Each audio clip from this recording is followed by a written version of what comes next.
Nagkagulo ang publiko matapos kumalat ang balitang biglang nahilo si First Lady Liza Marcos at isinugod sa ospital ngayong araw sa gitna ng umiinit na rumor scandal na kumakalat online. Ayon sa paunang ulat, nakaramdam umano siya ng biglaang pagkahilo habang nasa isang pribadong aktibidad, dahilan upang agad siyang dalhin ng kanyang security team sa pinakamalapit na ospital para sa agarang pagsusuri. Wala pang opisyal na pahayag mula sa kanyang kampo, ngunit tiniyak ng mga doktor na nasa maayos na pangangalaga ang First Lady. Habang nagpapatuloy ang pag-aalala ng publiko, mas lalo pang uminit ang espekulasyon matapos iugnay ng mga netizen ang insidente sa mga kontrobersyang kumakalat nitong mga nakaraang araw. Mabilis namang nagtipo ng media at ilang taga-suporta sa ospital upang alamin ang tunay na kalagayan ni Liza Marcos. Pinakiusapan naman ng ospital ang lahat na panatilihin ang kaayusan at huwag bigyan ng dagdag na pressure ang sitwasyon habang patuloy ang medical evaluation ng First Lady. Samantala, napaulat na nagulantang si Pangulong Ferdinand Bongbong Marcos Jr. nang matanggap ang balita sa kalagitnaan ng isang mahalagang pulong. Agad daw itong umalis upang puntahan ang kanyang asawa at personal na alamin ang kondisyon nito. Habang inaabangan ng bansa ang magiging opisyal na pahayag mula sa Malacanang, nananatiling nag-aantabay ang publiko sa anumang update hinggil sa lagay ni First Lady Liza Marcos at sa posibleng epekto ng insidenteng ito sa patuloy na umiikot na mga tsismis at intriga.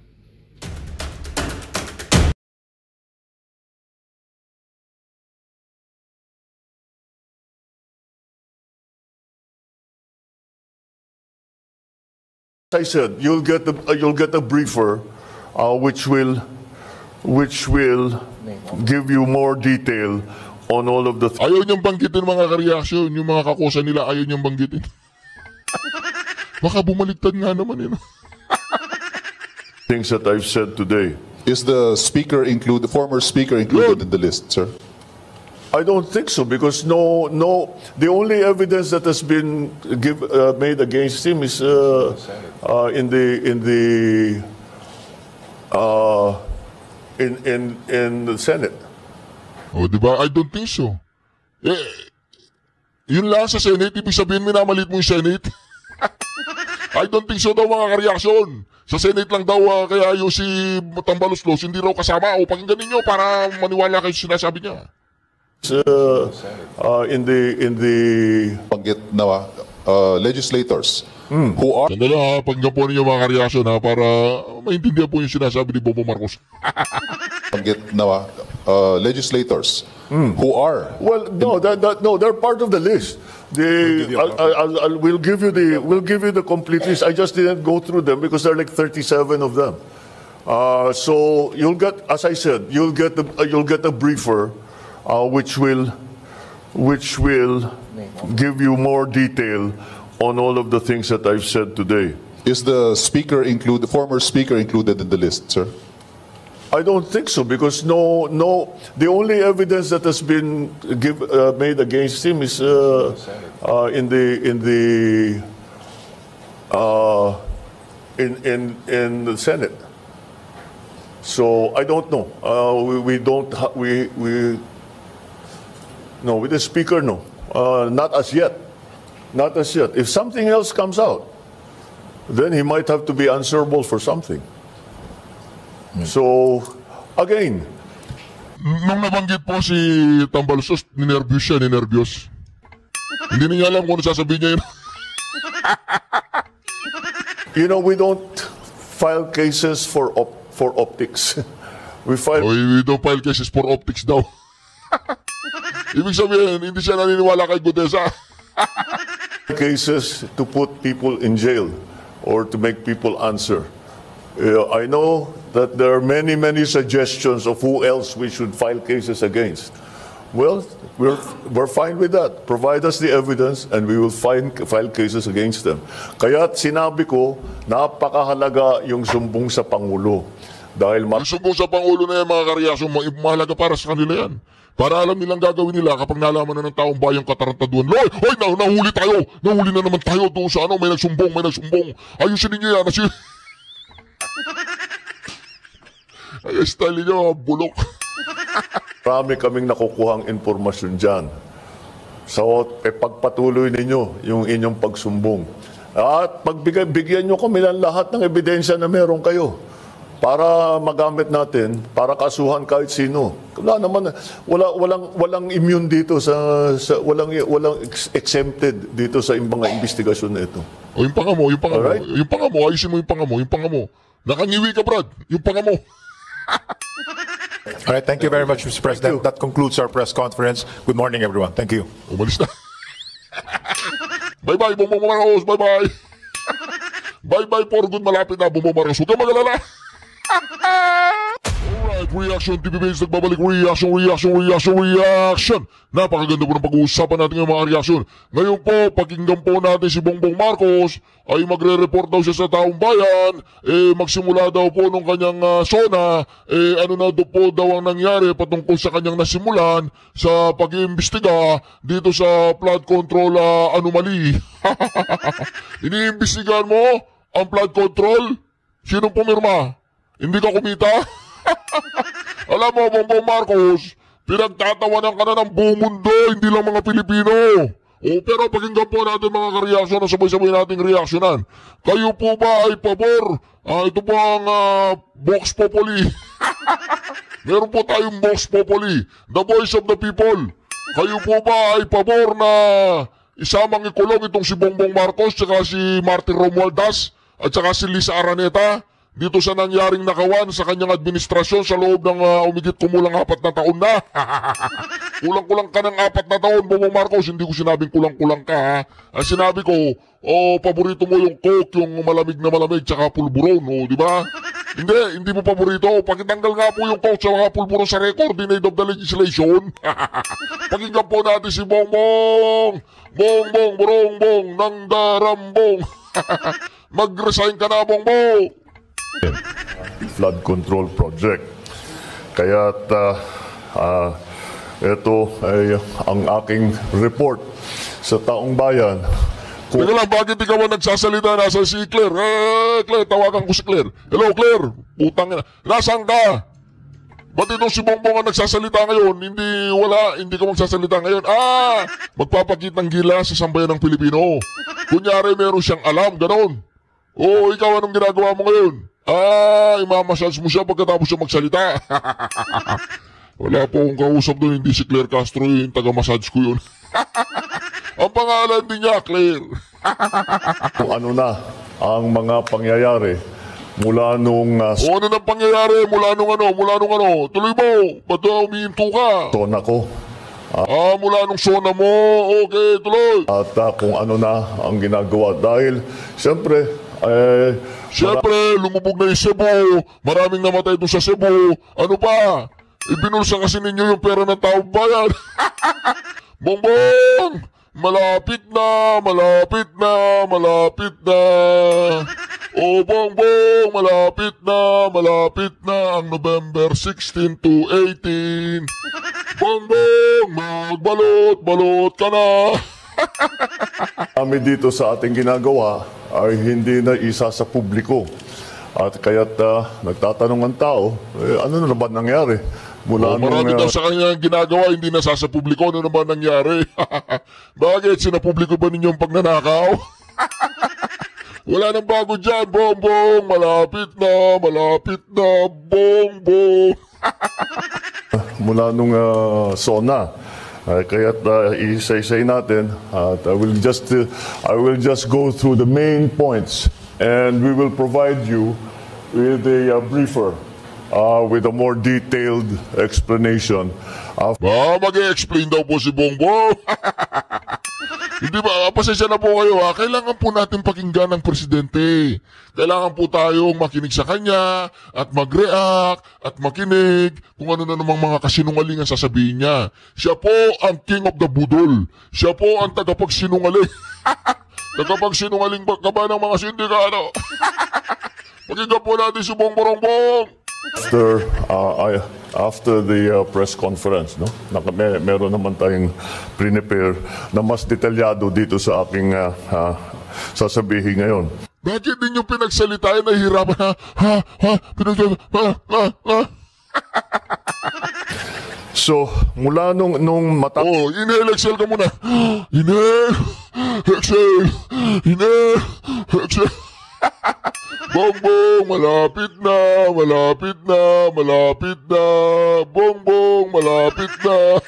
Mag-resign ka na kasi, sabi ni Manong Chavit Singson, nahirapan ka na dyan. Tapos ng 2 linggo mula ng SONA, binuksan na natin yung sumbong sa Pangulo website.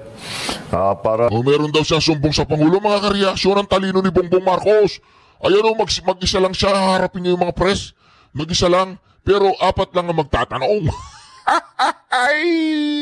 Bongbong, malapit na, malapit na, malapit na. Oy, Bongbong, malapit na. Magbalot-balot ka na. makareport ang taong bayan na diretso sa akin. At mula noon, Diretso daw sa kanya, mag-report ang taong bayan, diretso sa kanya. nakatanggap na tayo nakatanggap na yung sumbong sa Pangulo website ng more than 20,000 na report na ibinigay. Kaya't marami po sa ating mga Yung sumbong ni Gutesa na naghahatid siya ng pera dun sa Aguada, Malacanang, hindi mo pinansin yon? Dahil kasama yung Malacanang, hindi mo pinansin? Yung sunumbong ni Gutesa na naghahatid siya ng pera sa may Valle Verde, Aguada, Malacanang, tsaka dyan sa may Forbes Park. Fake yung yung notaryo fake. Mga putang ina kayo. naimbestigahan na ay hindi po namin malalaman kung hindi nyo sinumbong sa amin. Napakahalaga. O hindi raw po nila malalaman kung hindi nyo sinumbong kay Bongbong Marcos. Wala siyang alam. Walang alam ang gobyerno na ito na nagkakaroon na po ng nakawan. Narinig po ninyo, pakinggan ninyo, wala daw siyang alam kung hindi nagsumbong. Oh. Kaya't marami po sa ating mga naimbestigahan na ay hindi po namin malalaman kung hindi nyo sinumbong sa amin. Napakahalaga ng impormasyon na ibinibigay ng taong bayan sa ating pamahalaan na madaming impormasyon na hindi namin makukuha kung hindi sa inyong sumbong. Kaya ipagpatuloy po ninyo yung inyong pag-report sa amin kapag meron kayong Halimbawa, nakita. ganito kasi yan pag nireport ninyo, hoy, nakita. Ay, pagtakpan niya, pagtakpan. Lahat na nireport ninyo, na-report ni Gutesa, nag-ahatid siya ng pera doon sa Aguada, Valle Verde, tsaka sa Malacanang. Ang sabi, resign ka. Oy, Pampilolaso, resign. Stop muna yung investigasyon. Stop ang hearing, stop. Trabawin niyo muna si Gutesa, yung kanyang mga pamilya. Kaya pag may nagsusumbong, alam nila kung ano gagawin nila. Kaya ang pagkakagawa niyan, magsumbong, o pagtakpan. Magsumbong, trabawin nyo yan. Paano natin yan i-cover up? Takpan. Si Gutesa. Hanapin yung pamilya ni Gutesa. Dapat tignan, dapat imbestigahan, dapat pag-aralan. Noong Agosto ay personal kong na-inspeksyon ang Ay, walang yayan, Bongbong Marcos. Personal mong in-inspection? Di ba pinagmamayabang mo 5,500 flood control tsaka trilyon korupsyon? Mantakin mo yan, Bongbong Marcos, sinipag ka na ngayon, nag-ikot-ikot ka na. Inutusan ka ba ni Bersamin, Bongbong Marcos, ikot ka, magpakitang gilas ka sa mga tao. Nahuli na tayo. Marami daw nakawan. Walang mga flood control, namatay yung mga taga-Cebu. Ayos ka rin, Bongbong Marcos, huli ka na. mga iba't ibang flood control project. Napunta ako sa Iloilo, nakapunta ako sa Kalumpit. Putangin nang yan, nakarating ka ng Iloilo, nakarating ka ng Kalumpit, sa Ilocos Norte, hindi ka nag-imbestiga. Walang yayang, Bongbong Marcos, nakarating ka kung saan-saan, hindi mo alam yung sa Ilocos Norte, nahuli ka na ni Chavit Singson. Nahuli ka na ni Chavit Singson, Bongbong Marcos. Wala na. November 16 to 18. Bongbong Marcos, nahuli ka na ni Chavit. Hindi mo siya pinansin sa Japan. Ngayon, sa Iloilo, nakarating ka ng iba't ibang lugar ng Pilipinas. Doon sa Ilocos Norte, hindi mo alam. Tatawagan ko si Diskaya. Hello, Diskaya.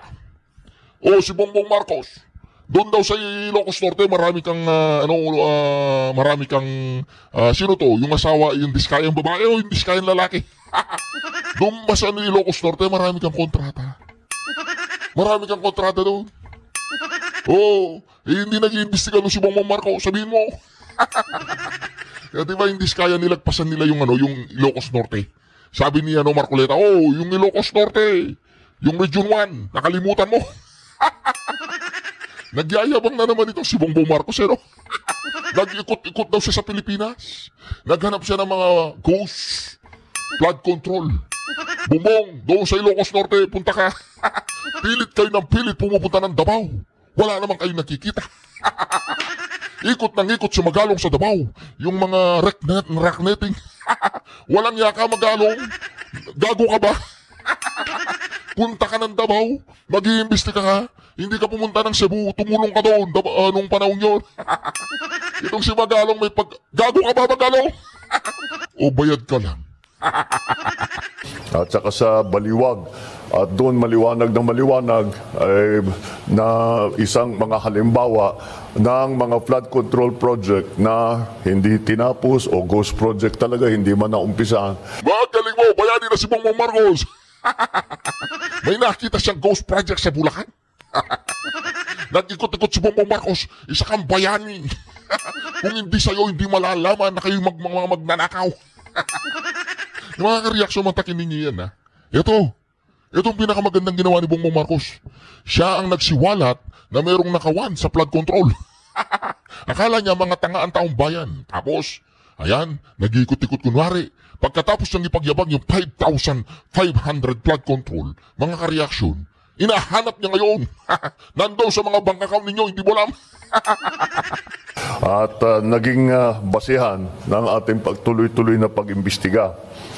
Noong September 2, nakumpiska ng Bureau of Customs ang 13 luxury vehicle ni Diskaya. At dahil sa... Bakit ninyo kinumpiska? Meron na bang utos ang korte para kumpiskahin yan? Meron na ba silang kasong napatunayan at sila ay guilty? Huwag niyong ipagmayabang sa amin yan dahil alam namin ang batas. Wala pa namang guilty verdict na sila ay mga nagnakaw. Sinabi lang nila na kailangan nila magbigay ng 20 to 30% kay Romualdez tsaka kay Saldico. O si Saldico tsaka si Romualdez, kanino nila binibigay yung portion? Sa Aguada, Malacanang. Irregularity sa importation at sa documentation. Itong mga luxury vehicle na ito ay i-auction na. Ang pagkaintindi ko, mayroong 7 na i-auction next week at saka susunod na yung iba sa susunod na ibang linggo. Sa office naman... Mantagin mo yan mga kareaksyon na napakalupit po. I-auction na nila. Hindi ko alam kung tama ang gagawin nila. Walang utos ang korte. Hindi pa napapatunayan nagnakaw si Diskaya at saka yung mag-asawa Diskaya. Kinumpis ka na nila yung mga ari-arian nila. Para meron lang silang isabihin sa mga tao. Patuloy niyang binubudol yung mga... Wala na ba, Bongbong Marcos? Wala na maniniwala sa'yo. Kahit araw-araw ka pa magpapreskon na ganyan, alam naman nila kung sino ang mga mandarambong at magnanakaw. Lumipad na si Saldico, lumipad na si Bonoan. Sinong mga susunod na lilipad? Ikaw tsaka si Martin Romualdez? Yan! Papalapit na po! Dahil sneer! ng ombudsman, ano yung ating ginawa para pananagutin itong mga may gumagawa ng kalokohan. Sa office ng ombudsman, nakapag-refer... Akala siguro ni Bongbong Marcos mga kareaksyon, siya ay matalino. Akala ng mga nasa likuran niya, ang mga tao ay patuloy pa magpapabutol sa kanya mga sinasabi ngayon. Hindi nila alam na ang mga tao ay talagang punong-puno. Wala na, Bongbong! Wala na, yung sinasabi mong pagkakaisa nagkaisa kayong magnakaw sa taong bayan. Wala na, pinagtatawanan ka na ng taong bayan Pinagdidiriyan ka ng international community Bumagsak na ang Philippine Stock Exchange Index eh.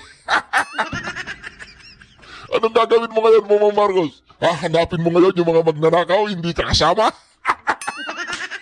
Ginagago mo ba yung sarili mo, Bongbong? Na ng reklamo ang DPWH, galing sa DPWH ito, noong September 8 dahil sa mga irregularidad sa 5 proyekto base sa Special Audit Report at Fraud Audit Report ng COA. Mula sa ahensya ng DPWH First District Engineering Office, ang mga sangkot dito sina Henry Alcantara, Bryce Hernandez, JP Mendoza, Paul Jason Duya. Ang mga Alam mo, Bongbong, niloloko mo sarili mo. Kaya bang gumalaw ng mga yan ng walang kapangyarihan, yung wala silang mga sponsor, yung mga kongresista? Kaya ba nilang magnakaw ang mga yan kung walang mga anong tawag doon? Mga promoter ba yun? Yung mga 30% na mga kongresista. Sila yung mga kongresistang 30% lamang. naman sa mga kontratista ang kasabwat nila ay sa St. Timothy Construction, Wawaw Builders at Wala yung SunWest. Wala yung Wala nga Bongbong Marcos. Nagsalita ka dyan ng kumikit kumulang kalahating oras. Puro katarantaduan lang. saka Sims Construction Trading. Lahat yung mga pangalan na yan, matagal na nating naririnig. At ngayon ay sila ay napatunayan, nakasabwat dito sa mga ginagawa sa mga flood control project na hindi tama ang pagka-bid, hindi tama ang pagkakontrata, hindi tama ang pagka-implementasyon, hindi tama ang pagbayad. Isang buwan matapos na malunsad yung website, binuo natin ang Independent Commission for Infrastructure. Dahil nalaman natin matindi ang sistema ng korupsyon, hindi lang sa flood control project, kundi pati rin sa ibang proyektong pang-infrastruktura ng gobyerno, kaya ginawa po natin yung ICI. Wala na, tapos na. Tama na, mga mayaman na kayo. Nakaw dito, nakaw doon. Flood control pa lang po yan, mga kareasyon. Hindi pa kasama yung farm to market, hindi pa kasama yung mga daan, ospital, paaralan, hindi pa kasama DOH, hindi pa kasama yung Department of Finance, hindi pa kasama Department of Agriculture, hindi pa kasama ang Department of marami pang departamento yan. Flood control pa lang yan. Kasi sa flood control, madaling magnakaw. Sasabihin na sira, gawin na naman. Taon-taon, merong pondo. Alam na po ninyo yan. Pinag-usapan na po natin sa mga marami pang mga vlog natin. Tuloy natin, pakinggan natin si Bongbong Marcos. Yung ICI na yan ay para imbestigahan lahat ng infrastructure projects na kailangan tignan. Dahil alam po ninyo yung ICI na ito para sa akin lang. Isang kabalintunaan yung ICI na yan. Wala naman pangil. Wala siyang kapangyarihang wala siyang contempt power. Ano yan? Pampagulo. Meron ng ombudsman. Meron ng DOJ. Meron ng Blue Ribbon. Meron dyan sa may kamera, mga buhaya. may question kung tama ba ang pagkagawa. At ipapagpatuloy ng ICI yung kanilang na tuloy-tuloy. Hoy, tatay mo, kumusta na yung usapan ninyo bago ka na pumunta dyan? Anong sabi ng tatay mo sa'yo? Kagabi, anong sabi ng tatay mo? Hindi kayo nag-usap kagabi? Anong sabi ng tatay mo? Anak, ganito ang magnakaw, hindi ganyan, mali yan, mahuhuli ka dyan. 3 taon ka pa lang, nagkakamali ka paano magnakaw, hindi ganyan ang tamang pagnanakaw. Tingnan mo ako, may 20 years ako kasi magaling ako. Hindi yung sasarilinin mo lang yung pera, ganon. Ganon ba yung usapan ninyo? Napagalitan ka ba? Mali yung paraan ng pagnanakaw, mali. Nahuli kayo kagad, 3 taon pa lang. Kausapin mo kasi tatay mo araw-araw. Umaga, tanghali, gabi, mag-usap kayo ng tatay mo. Tay, paano po magiging diktador? Magrarally na sa November 16 to 18. Paano ko ibabagsak yung martial law, tay? Ganon, tatanungin mo, maayos. Para hindi magkagulo yung Pilipinas. Paano yung ginawa nyo ni Pab Jamber tsaka naging halo na nga eh. Ni anong pangalan yan? Si Enrile. O, di ba? Si Enrile kasama sa People Power. O, ngayon, anak naman niya, sa anak niya, baka, alam nyo, ayaw ko namang mamatay si Enrile, bata pa eh. Dapat mabuhay pa si Enrile.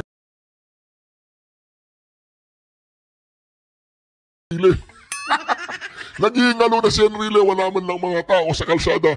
We love Enrile, we love Enrile. Wala. Ngayon, buhay pa si Enrile, pinapatay na ng mga mainstream media. Buhay pa si Enrile, yung balita, patay na. Masyado pong excited ang mga taong mamatay si Enrile kasi buhay pa. Buhay pa. Yung balita, patay na siya. Huwag naman ganyan. Kahit pa paano, tao pa rin yan. Dapat siyang mabuhay ng another 100 years. Kailangan natin si Enrile. Maganda sa pelikula, may Enrile. Pag walang Enrile, yung people power, hindi maganda yan. Di po ba mga karyasyon? Buhay pa si Enrile. Pinapatay na ng mga tao. Si ano nga yung post ni Manong Jason, siguro